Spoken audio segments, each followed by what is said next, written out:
Congo, ekolo na biso tobongisa yango Congo.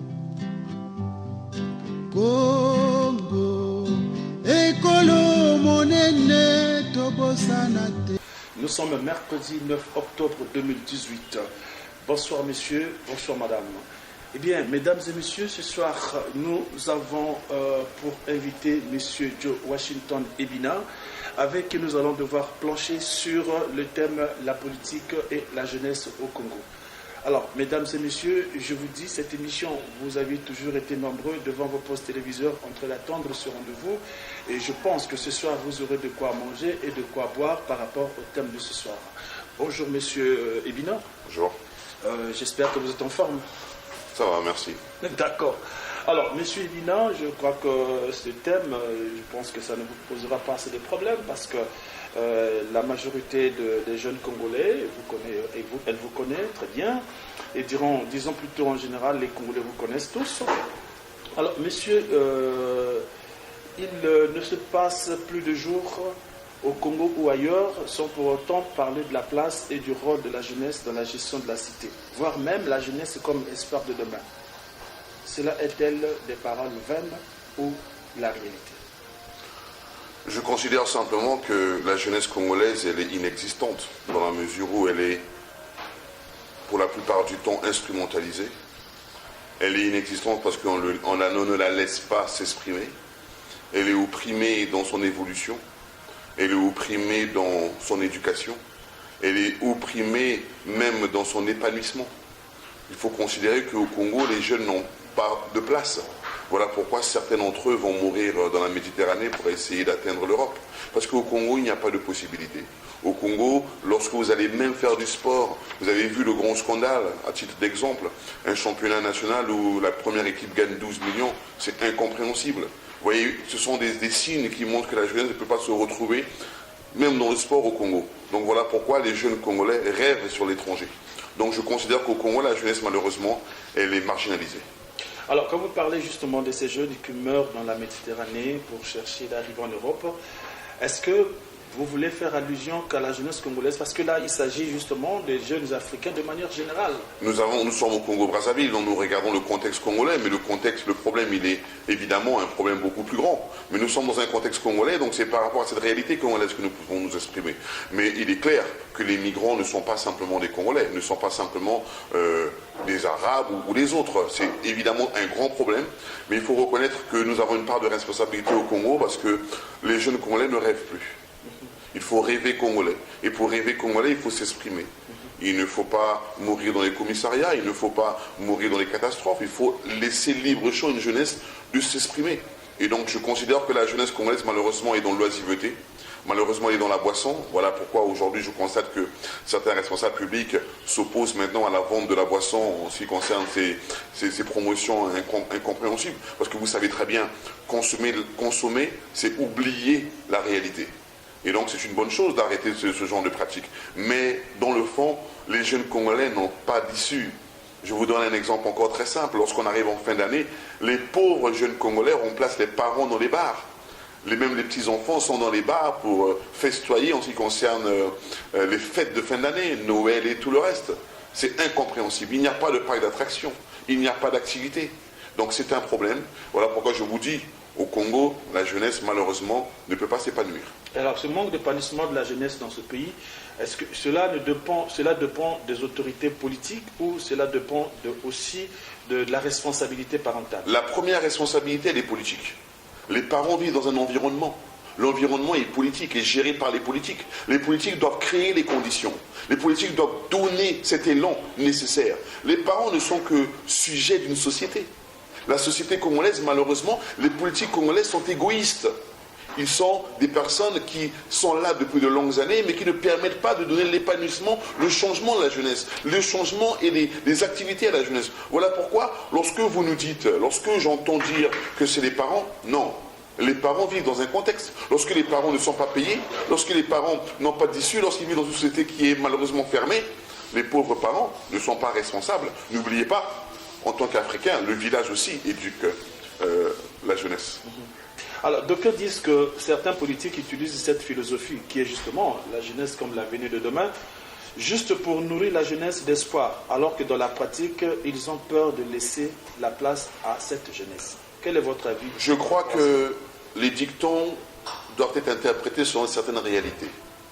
L'avenir de demain, l'avenir où? Là où dans les universités, les professeurs sont en train de faire une grève, là où dans les universités, il n'y a pratiquement pas de latrines, pas de toilettes, pas de lumière, pas de bibliothèque. Non, écoutez, soyons sérieux. Dans la réalisation, dans le concret, malheureusement, cette jeunesse n'est pas l'avenir de demain. L'avenir de demain de la jeunesse congolaise, évidemment, elle doit se faire sentir. Mais l'avenir de demain des jeunes congolais, c'est souvent des jeunes qui sortent du Congo et qui reviennent avec un peu plus d'avantages, un peu plus de connaissances. Et ils incarnent pour certains de nouvelles idées. Mais souvent au Congo, les jeunes Congolais ne trouvent pas d'avenir ici. Est-ce que vous êtes sûr que dans d'autres cieux d'ailleurs, on voit comment les jeunes essayent de créer des conditions sans pour autant attendre qu'il y ait au prime abord le Je suis d'accord, mais cela est aussi facilité par les pouvoirs publics. Lorsque les jeunes veulent se retrouver quelque part, il ne faudrait pas qu'il y ait une répression policière, il ne faudrait pas qu'on les empêche de le faire. Je vais vous donner un exemple très simple. Les jeunes d'un mouvement qui s'appelle le Congo Ras-le-Bol sont souvent aujourd'hui offusqués par rapport à leurs activités. Il faut laisser la jeunesse s'exprimer, il faut laisser la jeunesse s'épanouir. Et malheureusement, il manque ce genre d'activité. Ce n'est pas simplement le problème des jeunes, mais il faut que les doyens de la République, il faut que les anciens de la République comprennent que la relève s'assure dans l'épanouissement, dans la liberté. Cette jeunesse n'est pas libre. Alors, vous parlez le mouvement Ras-le-Bol, je crois. Oui. Alors, est-ce que vous savez au moins quand même que le Congo, c'est un État qui a des normes, qui a des règles, c'est quand même un État organisé. Est-ce que pensez-vous que ces jeunes qui souvent sollicitent ou encore veulent justement faire des manifestations ou je ne sais pas quoi, est-ce qu'eux le font selon les règles de l'art? Je ne peux pas ici vous dire exactement s'ils obtiennent les autorisations, mais ce que je peux vous dire, que cela était un exemple justement d'une image qui justement bloque la jeunesse de s'exprimer. Les manifestations, mais tout ça peut être aussi régi et encadré. Je ne peux pas aujourd'hui utiliser simplement la répression comme étant une forme de demander que les autorisations. Il faut laisser une jeunesse s'exprimer dans son débat, dans sa réflexion, dans la manifestation de sa réflexion. La manifestation de l'expression publique, ça fait partie d'une démocratie, ça fait partie d'une volonté de libération. Regardez, si ces jeunes n'ont pas la possibilité de se libérer dans leur expression, ils se sentent offusqués, ils se sentent opprimés, ils se sentent prisonniers à ciel ouvert. Et ça a été un problème. Au-delà des règles, mais écoutez, il y a des règles partout. Même les premières démocraties ont des règles. Mais pourquoi on ne constate pas ce que l'on constate au Congo? Si nous voulons que notre jeunesse, que la jeunesse congolaise puisse s'épanouir, il faut lui accorder cette liberté qui est légitime. Est-ce que vous pensez que les jeunes au Congo ne sont pas libres? Les jeunes au Congo ne sont pas libres, c'est clair. Mais je viens de vous le dire. Les jeunes ne sont pas libres, ils n'ont pas la possibilité de s'exprimer. Ils n'ont pas la possibilité de s'épanouir. Puisqu'on les voit à travers certains médias de la capitale, enfin les médias du pays, comment ils s'expriment, on les voit beaucoup nombreux dans les partis politiques, dans les associations qui se créent. Alors, moi je ne sais pas à quel niveau, pourquoi pensez-vous que les jeunes ne sont pas vraiment libres? Écoutez, on voit dans les institutions de la République, prenons des exemples, quand vous parlez des organisations politiques, de quelle organisation politique parlez-vous? Parce que de toute manière, les jeunes dans ces organisations jouent des rôles de propagande. Ils jouent des rôles de griots. Ils sont instrumentalisés. Ce ne sont pas des jeunes qui ont des fonctions aujourd'hui et qui expriment des idées claires. Ce sont des caisses de résonance. Alors, M. Bina, le mot jeunesse est devenu un refrain dans le langage de tous aujourd'hui. Pour vous, c'est quoi la jeunesse exactement? Quand on parle de la jeunesse, on veut faire allusion à quoi? Mais écoutez, d'abord, lorsque l'on dit jeunesse, on parle simplement de renouveau. On parle de gaieté, de cette fraîcheur humaine et cette étape de la vie qui nous emmène à une certaine maturité. La jeunesse, c'est ça. C'est cette étape de la vie où l'être humain en soi développe cette volonté de s'épanouir, cette volonté de découvrir, cette folie humaine, une folie contrôlée, qui justement fait partie de la formation de tout jeune. Être un peu rêveur, être utopiste, se croire à des choses qui sont difficilement acceptable pour certains vieux. Mais tous sont passés par là. Tous ont rêvé. Tous ont cru. Et pourquoi donc ne permettons-nous pas aux jeunes aussi de rêver? Parce que le rêve est autorisé, le rêve est libre, le rêve est personnel. Mais évidemment, le rêve est aussi encadré dans une certaine société. Mais laissons les jeunes rêver. Donc sur la définition de la jeunesse, c'est justement cette étape de la vie, cette étape de l'espèce humaine où l'être humain participe à son développement et participe à la découverte du monde et de soi. Alors concrètement, on est jeune à partir de quel âge? Écoutez, on ne va pas philosopher. Vous savez très bien qu'on rigole lorsqu'on dit de 7 à 77 ans. Mais on est jeune à partir de quel âge précisément? Mais la jeunesse part à quel moment? Part simplement de l'évolution de l'enfance. Mais on dit surtout jeune lorsqu'on atteint une certaine maturité, une certaine période de puberté. Mais sinon, on est jeune à quel moment? On est jeune juste après sa naissance. À un certain âge, dès qu'on atteint le bas âge, on est considéré comme jeune. Mais vous savez, le terme jeune est souvent utilisé pour ceux qui sont dans le monde estudiantin, le monde de la scolarité. Hein. Mais finalement, la vraie jeunesse, elle n'a pas de fin. Parce que la vraie jeunesse, c'est celle qui permet que l'on se renouvelle régulièrement. En matière de la gestion des affaires publiques, on parle de la jeunesse par rapport à l'âge ou par rapport à l'expérience? Parce que quand vous parlez justement, quand vous dites c'est du genre renouveau ou quelque chose de nouveau, de neuf, si on peut interpréter ça comme ça, alors est-ce que quand vous êtes tout jeune, tout neuf, tout ça, avec cette fougue, vous n'avez pas l'expérience, comment voulez-vous que le jeune en ce moment-là... Non, je ne vois pas le mal dans cette fougue. Je ne vois pas le mal dans cette envie de folie, mais de folie constructive, d'arranger les choses. Je ne vois pas le mal en cela. Donc, au Congo-Brazzaville, nous avons notre réalité. La réalité est que cette jeunesse ne participe pas à la décision de son épanouissement. Les jeunes ne participent même pas à l'évolution de leur distraction. Aujourd'hui, ce qui est venu sauver la distraction de la jeunesse, ce sont les portables, les réseaux sociaux. Les réseaux sociaux sont aujourd'hui comme les premiers atouts de la jeunesse. Mais combien de jeunes encore se permettent d'avoir des portables? Parce que lorsque vous allez dans les villages et partout, il n'y a pas beaucoup de gens qui ont des smartphones. Mais il faut se dire qu'aujourd'hui, les smartphones sont devenus un endroit, sont devenus un appareil, un outil d'épanouissement de la jeunesse. Mais c'est une jeunesse qui reste campée dans les réseaux sociaux pour exprimer ses idées, mais qui ne participe pas à la gestion et à la réflexion de la gestion publique. Alors, qui les empêche finalement? Un jeune conscient qui pense que j'ai un avenir à construire, est-ce qu'il doit attendre tout que ça soit boosté par l'État ou par une tierce autorité? Écoutez, évidemment, la jeunesse a une part de responsabilité parce qu'elle ne revendique pas assez. Il est clair qu'au Congo, les jeunes ne revendiquent pas assez leurs droits. Mais pourquoi revendiquer lorsque les doyens de la République doivent le faire? Est-ce que ces jeunes connaissent leurs droits? Il y a des jeunes très instruits. Lorsque vous discutez avec les jeunes, vous savez, au-delà de connaître ses droits, il y a le bon sens dans la vie. Le bon sens va au-delà même du droit. Le bon sens, c'est le commun. C'est ce qui est logique. Le bon sens dans une société, c'est le respect mutuel. On n'a pas besoin d'avoir du droit, de connaître le droit pour connaître simplement le bon sens. Et ces jeunes-là ont un bon sens. Lorsque ces jeunes arrivent dans les universités et ils n'ont pas de table banc, ils vous disent non, il n'y a pas de table banc, mais ce n'est pas connaître son droit, c'est normal. C'est un bon sens. Lorsque ces jeunes s'épanouissent dans la ville et ils voient qu'il n'y a pas même de route, parce que les jeunes aussi peuvent revendiquer cela. Les jeunes ont un problème de transport lorsque la saison scolaire commence, de quitter d'un endroit à un autre. Lorsque ces jeunes revendiquent, c'est logique. Vous n'avez pas besoin de connaître vos droits. C'est simplement un bon sens. Donc, le grand frère à la jeunesse, la grande question est là. Le grand frère à la jeunesse, ce sont les doyens de la République.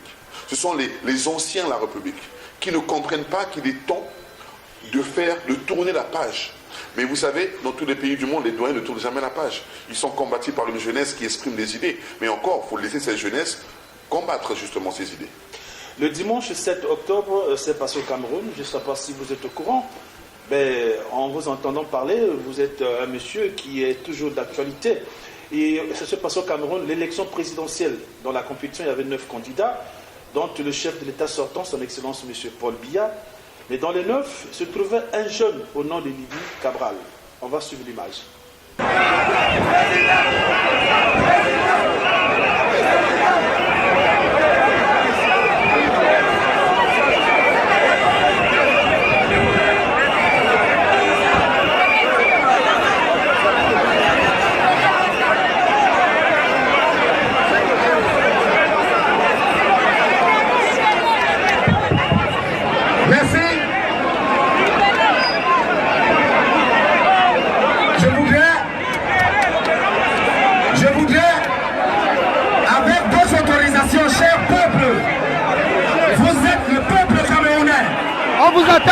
attend.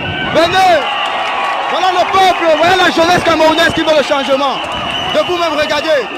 Regardez. C'est la jeunesse camerounaise. La jeunesse camerounaise à l'action. L'espoir renaît dans ce pays parce que vous croyez en Kabel Libye.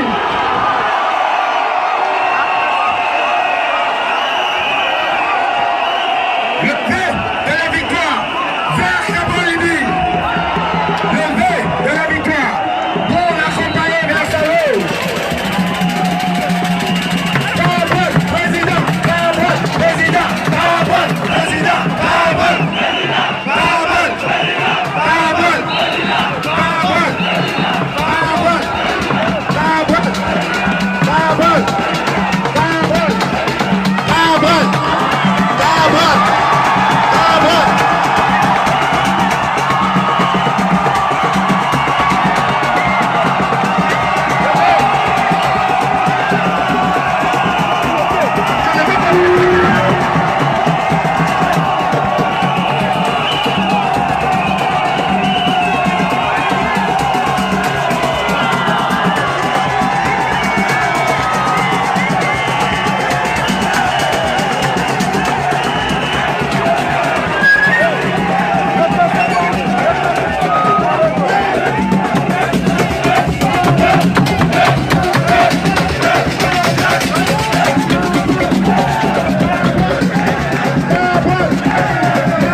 S'il vous plaît.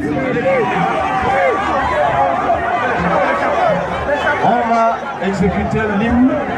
Comme on est en soirée, on va chanter le refrain 2 fois. Monsieur, c'est la page officielle, c'est la page officielle de Kabel. C'est la page officielle.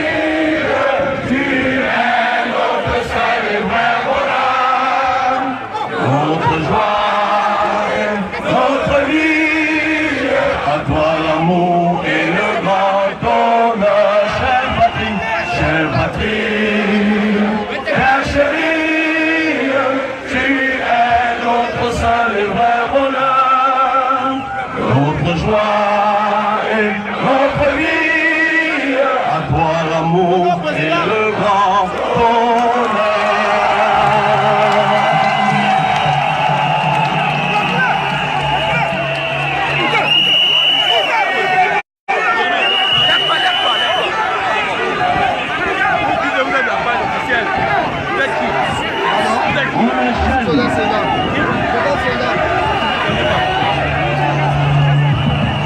Ok.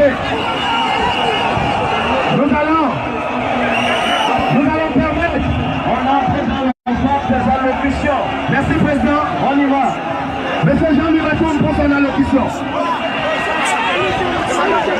Douala! Douala! Douala! Ici c'est Douala. Douala fait des présidents. Douala fait Kabel Libye. Kabel Libye est notre 3e président. Cher Cabral, la population de Douala se souvient du 27 mai, jour où tu es arrivé à Saint-Michel. La population de Douala aujourd'hui est fière de t'accueillir sur cette terre. La population de Douala, cher Cabral, est fière de toi et voudrait que tu sois son 3e président. La population de Douala voudrait que le 7 octobre ce soit une seule chose.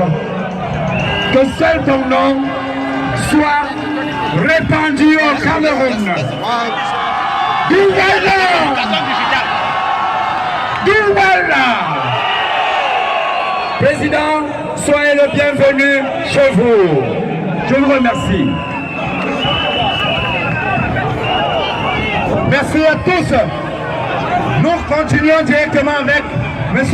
Prosper Combanda pour son allocution. Cameroun président! Cameroun président! Cameroun président! Cameroun président! Cameroun président! Cameroun président! Cameroun président!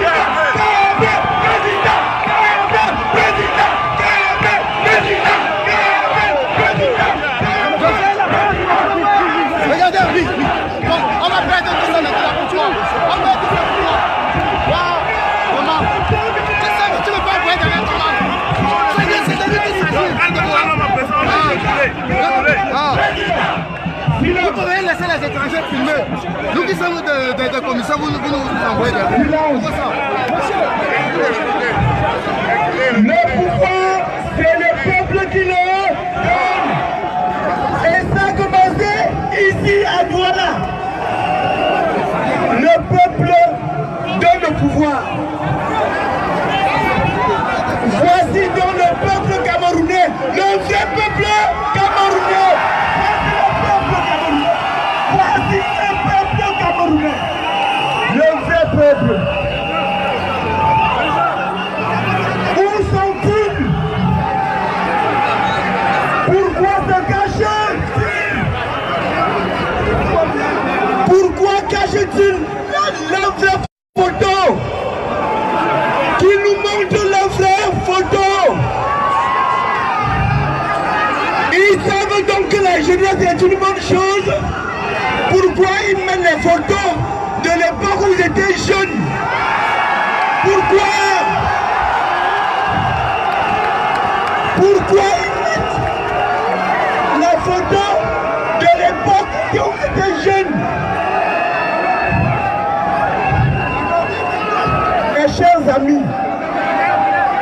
Mes chers amis,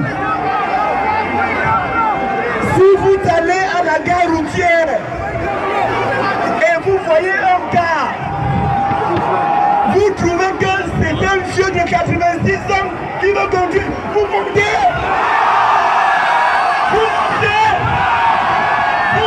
dans le car-là. Vous allez chercher un car conduit par un jeune.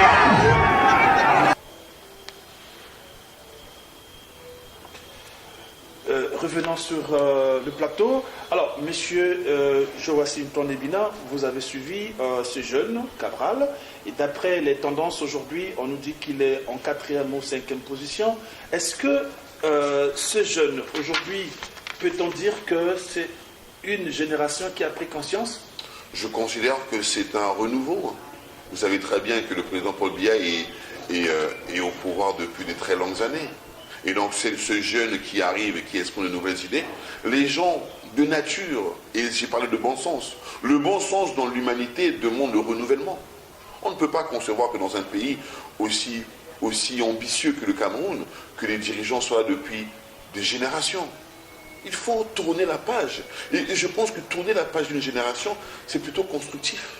Mais si, par exemple, on tourne la page lorsqu'on sent que la génération qui pourra remplacer, elle est prête, elle est préparée. Mais si elle n'est pas prête, elle n'est pas préparée. Non, c'est un vain mot. Non, écoutez, non, je crois que ceux qui disent que la jeunesse n'est pas préparée, c'est parce qu'ils veulent rester au pouvoir. Voilà pourquoi ils le disent. Et donc on discrédite une jeunesse pour dire qu'elle n'est pas préparée, mais elle serait préparée à quoi? Dans la mesure où ceux qui sont en fonction ne sont préparés à rien, puisqu'ils ne résolvent pas les problèmes au quotidien. Donc ce n'est pas une vérité. La jeunesse, elle est prête, il suffit simplement qu'on la laisse s'exprimer, qu'on la laisse gérer. Concrètement, quelle est la lecture faites-vous sur l'engagement de la jeunesse congolaise, le cadre Non, je vous dis, en politique. En politique, la jeunesse congolaise est dans l'action de jouer plutôt, je ne dirais pas les victimes, mais de jouer simplement les griots. Ils sont instrumentalisés. La jeunesse congolaise porte des t-shirts à 2000 francs et se balade pour jouer les griots, pour jouer les éloges des candidats. Mais eux-mêmes, qu'est-ce qu'ils sont concrètement? ils n'incarnent pas le changement. Eux-mêmes n'ont pas la décision. Je ne les condamne pas. Moi, je condamne les doyens de la République qui sont à l'origine du mal de la jeunesse. Mais je dis simplement, la jeunesse congolaise, politique, elle est instrumentalisée. Elle ne confirme pas dans son action et dans son activité un changement au plus haut niveau. Alors aujourd'hui, quelle est la lecture faites-vous, comme je l'ai dit, par rapport au comportement des anciens aujourd'hui dans notre pays, plus précisément dans le domaine politique? Je crois que les anciens politiciens ou ceux qui sont en fonction aujourd'hui sont égoïstes de ce qui ne leur appartient pas. La République n'appartient pas aux doyens de la République. La République appartient à tout le monde. Mais malheureusement, les doyens ne comprennent pas que le renouveau est nécessaire à leur évolution, à l'évolution même des doyens et à l'évolution de la République. Je vous donne un exemple très simple. La sensibilité d'un doyen peut ne pas se faire voir sur une ancienne route qui n'est pas bitumée. Mais un jeune arriverait et dirait qu'il faudrait le faire. La sensibilité d'un doyen peut se remarquer par exemple au CHU de Brazzaville, là où on se rend compte qu'aujourd'hui, il n'y a même pas de toilettes. Les toilettes sont aujourd'hui, il faut payer. Il n'y a pas de toilettes dans les étages.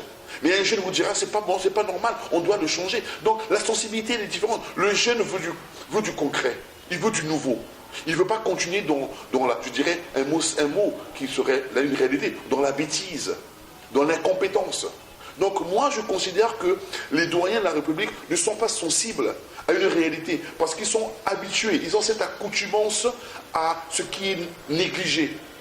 Et voilà pourquoi on a besoin de renouveau, parce que le renouveau permettra de restructurer les choses et de permettre aussi à ces anciens de vivre dans des conditions correctes. Trouvez-vous normal qu'un ancien qui est malade aille se faire soigner à l'étranger? Et pourtant nous avons des hôpitaux ici. Donc c'est une sensibilité qui est scandaleuse. La politique est devenue pour certains politiques, donc pour certains hommes politiques, un moyen d'exploiter, écraser et abuser les autres pour s'enrichir. Qu'est-ce qu'est la politique pour vous? La gestion de la cité, simplement, gérer une cité et gérer une cité équitablement, s'oublier soi-même. Au fond, je considère que la politique, c'est de s'oublier. C'est de s'investir, investir sa vie au service des autres. C'est vrai cela, c'est seulement cela la politique. Et non le combat perpétuel pour son intérêt personnel, l'intérêt de sa famille, l'intérêt de son ethnie. Ce n'est pas ça la politique. Voilà pourquoi au Congo, nous nous rendons compte qu'il n'y a pas d'évolution, ce sont les mêmes. Et c'est toujours les mêmes familles, c'est toujours les mêmes personnes. C'est pas normal. La politique, devrait être une fonction ou une activité qui est en relation avec l'abandon de soi au service des autres. Sur la politique, est-ce que vous, aujourd'hui, vous êtes à mesure, en vous confiant une telle responsabilité, vous êtes à mesure de mieux faire? Vous savez, je ne demande rien. Je pense que nous avons tous une part de responsabilité en tant que Congolais d'apporter à nos concitoyens, dans quelque cadre que ce soit politique ou pas politique, humanitaire ou organisation de la société civile, chacun se bat pour un bien-être. Donc je ne voudrais pas aujourd'hui me présenter comme étant un donneur de leçons, mais je dis simplement que lorsque vous demandez aux populations congolaises de l'action de la Fondation, ces populations se reconnaissent lorsqu'ils voient que la Fondation fait certaines actions. Je suis honoré par rapport à ça et je demande aux populations de continuer à prier pour la Fondation. Lorsqu'ils voient la Fondation Ebina, qui il y a quelques années avait mis à la disposition des populations un camion qui distribuait de l'eau potable aux populations. Ne vous en faites pas, on va y arriver. Non, c'est pour dire que, non, c'est simplement de dire que nous ne sommes pas satisfaits, mais nous considérons que le peu que nous avons effectué pendant une dizaine d'années a porté ses fruits. Alors au Congo, on constate de plus en plus l'engagement. Concrètement, il faut qu'on se le dise quand même, on constate de plus en plus l'engagement des jeunes dans des partis politiques et en politique. D'après vous, cet engagement est justifié? L'engagement est justifié dans la mesure où ceux qui s'engagent constatent, pour certains, pas pour tous, parce que certains s'engagent pour le fond, pour l'intérêt personnel, mais ceux qui sont vrais dans leur engagement constatent que les solutions ne sont pas trouvées. Voilà pourquoi certains s'engagent. Lorsque vous constatez une société là où les choses n'avancent pas, vous avez besoin de vous engager pour trouver des solutions, pour apporter une autre gestion, une autre rigueur. Donc je considère que voilà est le vrai engagement, ceux qui cherchent à trouver des solutions. Mais un engagement, lorsqu'on vous le permet de le faire, parce qu'au Congo-Brazzaville, même dans les médias, il n'y a pas beaucoup de gens qui donnent un message différent au message du système. Donc il faut laisser ces jeunes-là exprimer leurs idées, ce qui est formidable, ce qui serait formidable. Alors, ces jeunes-là exprimer leurs idées. Êtes-vous sûr que ces jeunes, ou la jeunesse aujourd'hui, qui essaie de réclamer soi-disant ses droits, ou elle oublie même ses devoirs en tant que membre d'une communauté. Est-ce que pensez-vous qu'elle est faite pour la politique, sincèrement? Je ne sais pas si on est né pour faire la politique, mais je crois que certains d'entre nous peuvent accepter une chose, c'est que nous sommes tous nés pour apporter notre pain quotidien à nos semblables. Nous sommes tous nés pour tendre la main aux autres.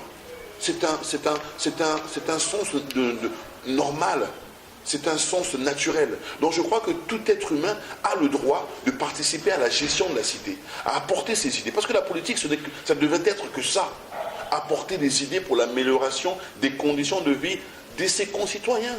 Voilà l'idée de la politique. Et vous avez autour de vous certainement un bon nombre de jeunes, vos amis d'enfance d'aujourd'hui. Alors, certains ont pris des engagements en politique. Certainement, vous avez eu le temps d'en discuter. Concrètement, pensez-vous que ces jeunes s'engagent pour l'intérêt général? Non, comme je vous ai dit, dans la majorité, beaucoup ne s'engagent pas pour l'intérêt général. La majorité des personnes qui rentrent en politique s'engagent pour leur intérêt personnel. Ils veulent devenir influents dans une société, ils veulent devenir députés, présidents et tout le reste, simplement pour leur intérêt personnel. La majorité, c'est cela. Mais je considère qu'il y a aussi des personnes qui ont un sens poussé pour la communauté, qui voudraient aussi trouver des solutions pour le bien-être social. Alors, M. Bina, gérer une communauté, gérer un pays, cela est-il une vocation, un sacerdoce, ou c'est juste la volonté d'un individu de vouloir se mettre au service d'une communauté? Je crois que c'est d'amour, c'est avoir de l'amour pour se sacrifier au service d'une communauté, au service des autres. Parce que dans le fond, c'est cela. Lorsque vous avez la possibilité de diriger un État, vous devez obligatoirement sacrifier votre intérêt personnel et familial pour l'intérêt général. C'est une obligation éthique. Alors, dans les partis politiques aujourd'hui, on parle de plus en plus du parrainage, cooptage et de la parentocratie. C'est-à-dire tout ce qui est lié par des liens de parenté ou de liens religieux ou de liens philosophiques, quelque chose comme ça, en lieu et place de la doctrine comme critère principal de l'acceptation d'un candidat dans une formation politique. Alors, peut-on dire que certains partis politiques refusent de comprendre l'objectif dont ils ont été créés? Oui, vous savez, la méritocratie n'existe pas au Congo. Ce n'est pas par mérite, c'est évidemment par ethnie, par copinage, par clientélisme. Vous l'avez bien souligné. Non, je considère que faire de la politique au Congo aujourd'hui, c'est sauvegarder ses acquis. Ceux qui font la politique, pour beaucoup, veulent aujourd'hui s'enrichir au détriment de la population. Donc, en un mot, vous dire que le cooptage, la parentocratie... Vous savez, il faut, comme on dit, il faut bouffer ensemble. Certains veulent bouffer ensemble. Donc il faut coopter ceux qui ont des bonnes idées et ceux qui représentent des leaders d'opinion. Donc ils sont cooptés autour d'un même noyau. Et c'est comme un gâteau.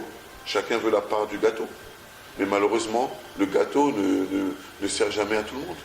Parce que dans un pays, lorsque vous constatez très bien, ceux qui mangent le gâteau sont toujours les seuls à manger le gâteau. Mais les autres, les vraies populations qui sont là, subissent. Ils ne souffrent même pas les bougies. La population ne souffre même pas les bougies. La population regarde et constate sa misère. Est-ce que cette pratique peut-elle donner de bons et vrais politiques au point de vue formation et encadrement des élites politiques pour une bonne pratique de la politique en tant que gestion de la cité ou des affaires publiques dans le... Non, écoutez, il faut, vous savez, soyons clairs, au Congo-Brazzaville, il y a très peu d'espoir actuellement. Nous sommes dans un marasme économique, un marasme éthique, politique. Vous voyez bien, la réalité est difficile. Donc, pour l'instant, il n'y a pas d'espoir. Il y aurait de l'espoir dans un réveil, un sursaut national, oui. Vous savez, lorsque, comme on dit en société civile, il faut qu'il y ait un dialogue pour que tous les Congolais se retrouvent autour d'un dialogue sur la communauté internationale pour que le Congo puisse renaître de ses cendres. Mais si nous continuons dans cette réalité, malheureusement, vous constatez, il n'y a pas de changement. Il n'y a qu'aujourd'hui une situation précaire. Je suis même scandalisé de voir que les pauvres doyens anciens sont de l'ONPT, je pense, sont aujourd'hui à la Poste en train de relancer leur musique et même au Trésor. Vous voyez, la société n'avance pas. Nous repartons dans notre misère. Notre Parlement aujourd'hui est presque rempli par les jeunes Et les Congolais reprochent à ces jeunes de ne pas être au Parlement pour eux. C'est-à-dire, ils disent que rien ne participe au débat. Ils ne participent pas au débat. Pire encore, ils ne font même pas des propositions de loi au profit de la jeunesse. Alors, êtes-vous de cet avis? Oui, c'est un constat réel. Je vous ai dit, les jeunes qui sont au Parlement sont instrumentalisés. Ils sont des griots. Ils sont des jeunes à faire la propagande. Comment dites-vous que ce sont des griots alors qu'au Parlement ils ne parlent pas, ils sont là? Mais lorsque vous leur tendez le micro, qu'est-ce qu'ils disent? Que ça marche bien, qu'il y a de l'espoir. Donc ils sont des griots. Ils sont des griots d'un système qui malheureusement ne favorise pas l'évolution de la jeunesse. Donc ils ne sont pas malheureusement acteurs actifs. Je vous ai dit, ils sont des gens de la propagande, des jeunes de la propagande. Pourquoi? Parce que lorsqu'il y a des événements, ce sont les premiers qui rentrent dans les quartiers, qui rassemblent des jeunes pour aller dans les organisations, dans les meetings, dans quoi que ce soit. Donc c'est ça leur rôle. Mais malheureusement, ce rôle-là ne fait pas avancer la société. Est-ce qu'ils ne le font pas parce que c'est pour le souci de la cohésion nationale, le souci de la paix de la communauté? De quelle cohésion nationale parlez-vous lorsque ces mêmes jeunes-là n'ont pas de possibilité de sortie? Lorsque aujourd'hui il n'y a pas d'épanouissement, lorsqu'il n'y a pas de bibliothèque, lorsqu'il n'y a pas d'activité, de quelle cohésion? La vraie cohésion, c'est la liberté, c'est l'épanouissement, c'est l'évolution. La cohésion, ce n'est pas certains d'un certain clan qui ont toutes les richesses nationales et d'autres qui sont une jeunesse et qui regardent et qui contemplent. C'est pas ça l'évolution, c'est pas ça le fondement même de l'évolution d'un pays. Alors, en un mot, voulez-vous me dire que, ou à nos téléspectateurs, que ces jeunes qui sont au Parlement aujourd'hui, ces jeunes parlementaires, ne remplissent-ils pas les critères d'un bon parlementaire, ou ils ne sont pas à mesure justement d'assumer cette fonction de parlementaire? Je vous le dis, ma conception, mon analyse impose cela, cette réflexion. Je considère que les jeunes qui sont au Parlement ne sont que des griots. Ils ne sont que là pour jouer les jeunes de la propagande. Ils ne sont pas concrets dans la réalisation et dans l'application de leurs idées qui seraient en principe en relation avec l'évolution d'une société. Les faits sont là.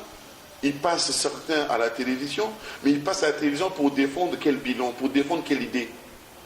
Dans leur propre quartier, il n'y a même pas d'électricité, il n'y a pas de canalisation, il y a des érosions dans leur quartier et tout le reste. Qu'est-ce qu'ils défendent? Qu'est-ce qu'ils disent? Malheureusement, ils disent que ça va aller, que le président va bien faire. Mais lorsque vous dites cela et que sur le terrain, on ne constate pas cela, c'est pour ça que vous êtes considérés comme des griots. Alors, que dites-vous pour ceux-là qui, par rapport à ces jeunes députés qui, aujourd'hui, on voit dans les quartiers, à travers des places publiques, les grosses banderoles où l'honorable X dit bonne année à ses mandants, et il y en a de ceux qui passent leur temps à faire des dons à travers les quartiers, et même ces dons sont aussi médiatisés. Alors, est-ce que vous pensez que ce n'est pas pour eux aussi une manière de contribuer à la souffrance, à la sortie de la souffrance des sociétés? Non, je considère qu'ils sont en train d'endormir la population. C'est-à-dire qu'ils veulent rester visibles dans la pensée de la population, de la jeunesse. Ils ne veulent pas qu'on les oublie. Donc pour ne pas les oublier, il faut mettre une banderole pour dire bonne année. Il faut faire une action ici pour ne pas les oublier. Mais concrètement, ce n'est pas ça ce que les populations veulent. Les populations veulent que leurs problèmes soient résolus. Est-ce que c'est le député de régler le problème des populations? Mais le député, il a un travail de plaidoyer à faire. Lorsque un député fait un plaidoyer, ce plaidoyer doit arriver. Si ce plaidoyer n'arrive pas, il faut quitter ses fonctions. Il ne faut pas perdre le temps et amuser la population. Les gens souffrent. La souffrance de la population n'est pas acceptable. Hein? Elle n'est pas à commercialiser. C'est pour ça que je vous dis, député ou pas, lorsqu'on défend des idées et que ces idées n'aboutissent pas, il faut quitter ses fonctions. Là, ça fait de vous un homme intègre. Ça fait de vous un homme à respecter. Mais lorsque vous êtes habitué, lorsque vous avez cette accoutumance au manque d'efficacité, vous ne représentez rien. Voilà le problème. Voilà pourquoi je vous dis, je n'accuse pas le député d'aller faire les routes. Ce n'est pas son rôle. Je vous dis que le député doit faire un plaidoyer. Mais dans leur raisonnement de chaque jour, ou pendant qu'ils font des campagnes, les députés, aujourd'hui, ils promettent aux populations la construction des routes, des hôpitaux, des écoles. Est-ce que c'est leur boulot exactement? Absolument pas. Et ils le savent très bien. Mais vous savez, je fais confiance à la population. Je considère que la population sait très bien que ces députés ne peuvent pas construire des routes. Mais la population aussi n'est pas dupe. La population profite parfois de certains dons, mais qui ne changent pas leur vie. Mais c'est un jeu comme ça qu'il y a dans la société congolaise, là où on promet des choses qu'on ne peut pas réaliser. Ces populations jouent le jeu, mais ces populations savent très bien, depuis de longues années, ce sont des gens qui ne sont que des illusionnistes. Hein. Ils promettent des belles choses, mais malheureusement, concrètement, on sait très bien qu'ils ne vont pas le réaliser. Les populations le savent. Donc ces populations ne sont pas dupes. Alors, tout à l'heure, vous parlez des dons, effectivement, comme l'avion dit tantôt. Est-ce que c'est le rôle d'un député de donner des dons aux populations? Ou encore, on est député pour faire des dons aux populations? Non. Vous savez, moi, j'aime la liberté. Lorsque les députés font des dons, ils n'ont qu'à faire des dons, là, il n'y a pas de problème. S'il est bien de redistribuer un peu ce qu'ils ont, ce n'est pas le problème. Mon problème, c'est que ce n'est pas le plus important. Voilà, en fin de compte. Le plus important, c'est pas cela. Ce n'est qu'aujourd'hui une goutte d'eau qui soulage un jour, qui soulage 20 personnes ou 30 personnes, mais ce n'est pas l'essentiel. Donc moi, je ne m'arrête pas à cela. Je vais plus profond. Il faut plutôt aller sur la résolution des vrais problèmes. Les problèmes de société que nous avons, les problèmes d'emploi, les problèmes de société, les problèmes de santé, les problèmes d'éducation. Voilà sur quoi les députés devraient continuer à travailler et mettre la pression sur le gouvernement. Mais vous savez, les députés souvent caressent le gouvernement. Les députés souvent peuvent se plaindre. Mais souvent, vous savez, nous sommes dans une société où même quand les gens se plaignent, il n'y a pas de changement. Et les députés, souvent, je vous dis, être député au Congo, c'est bien triste. Lorsqu'on sait très bien qu'il n'y a pas de grand changement, même avec certaines revendications. Alors, on va devoir parler de vous maintenant, Monsieur Ebina Joe Washington. Il fut de temps où vous étiez visible sur le terrain en train de faire le social. Subitement, vous avez pris du recul. Alors, avez-vous des ambitions politiques en le faisant ou du patriotisme? Déjà, je n'ai pas pris de recul. À la Fondation Ebina, autant que possible, malgré les difficultés que nous avons, nous continuons à mener des actions auprès des populations. Et je crois que souvent, comme je le dis, il faut demander à ces populations de témoigner. Hein. Ce n'est malheureusement pas à nous de le dire. Nous continuons l'action. Le patriotisme, oui. J'ai toujours eu le patriotisme. Voilà pourquoi d'ailleurs j'ai toujours le drapeau congolais sur moi, parce que je considère simplement que la responsabilité du Congo nous incombe à tous. Et donc l'amour de la République nous pousse obligatoirement à aider nos concitoyens, nous pousse à aider la population. Donc évidemment le patriotisme est bel et bien là dans notre engagement, dans notre amour vers la République. C'est clair. L'ambition politique, vous savez, il faut plutôt parler de l'ambition de la société, l'ambition à trouver des solutions pour la société. C'est la politique. Je ne suis pas contre. Parce que la société, je ne suis pas du tout contre. D'accord. Je ne suis pas du tout contre. L'ambition est naturelle et normale, comme tout être humain qui travaille. Mais ce n'est pas un objectif premier. L'objectif, ça a toujours été de trouver des solutions dans l'immédiat. L'objectif, ce n'est pas l'ambition personnelle. L'ambition personnelle ne m'incombe très peu. Ce qui est important pour moi, c'est ce qui est commun, ce qui appartient à ce que nous sommes tous en tant que Congolais, cette évolution de pouvoir améliorer les conditions de vie de ce que nous sommes tous. Alors, Monsieur Ebina, vous, à la fois, d'après nos informations, vous aviez des attaches aux États-Unis. En même temps, vous êtes Congolais. Finalement, on a l'impression que le patriotisme dont vous faites allusion, il est nulle part. Je pense que c'est faux de le dire, dans la mesure où je vis au Congo. Je ne sors pratiquement pas. Je suis auprès des populations, je suis dans l'engagement auprès de la société, dans le social. Les États-Unis, c'est une étape de la vie. Mais aujourd'hui, je suis engagé au Congo auprès de la réalité congolaise. Donc, dire que notre engagement n'est pas congolais, je pense qu'il faut plutôt demander aux populations.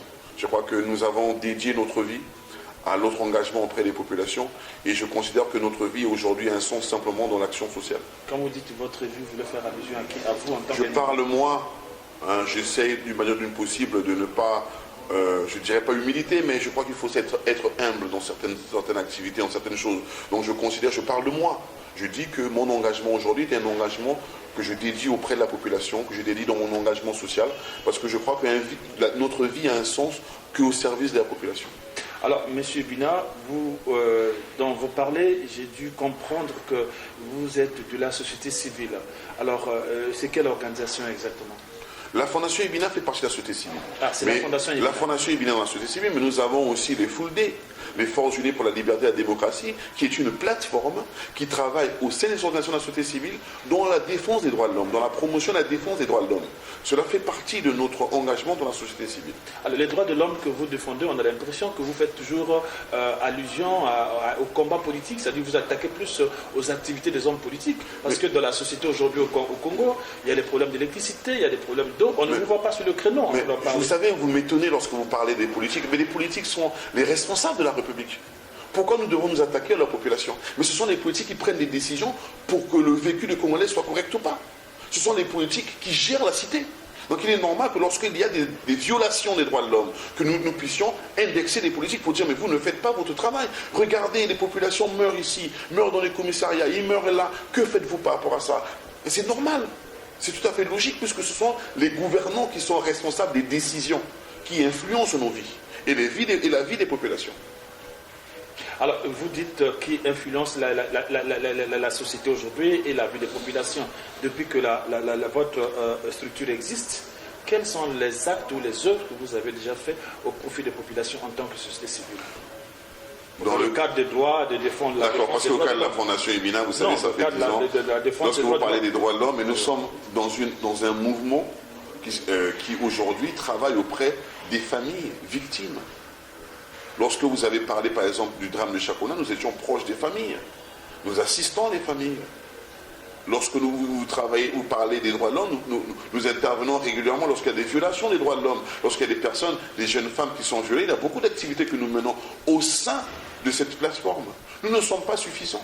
Lorsque nous sommes reçus par des organisations telles que le FMI, telles que l'ambassade des États-Unis, le PNUD, toutes ces organisations qui travaillent dans ce fonctionnement-là, c'est pour l'intérêt des populations. Donc nous travaillons auprès des populations et nous essayons dans la mesure du possible de trouver des solutions lorsque nous recevons des plaintes en ce qui concerne les violations des droits de l'homme au niveau de la République.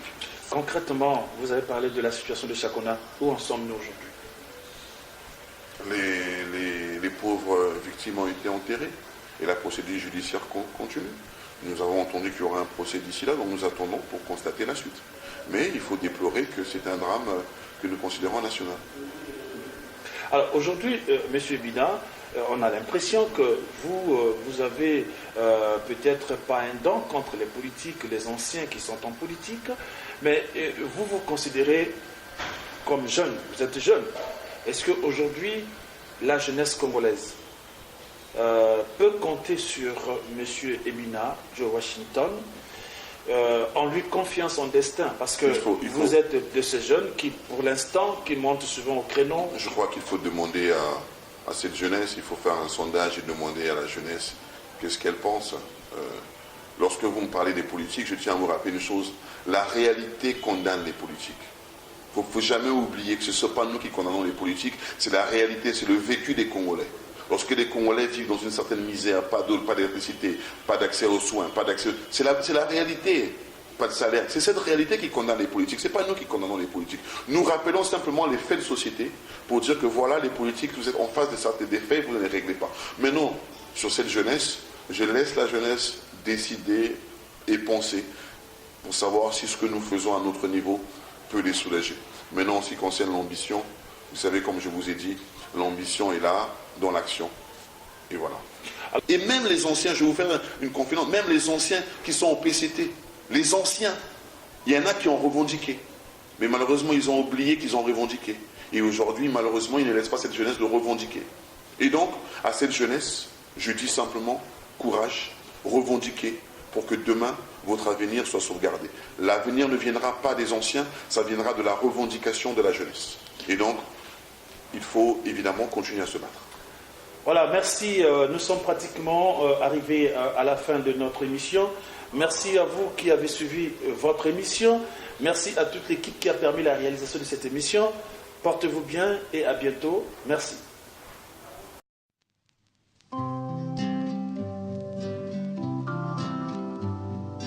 Congo, ekolo na biso tobongisa yango Congo, ekolo monene tobosana te.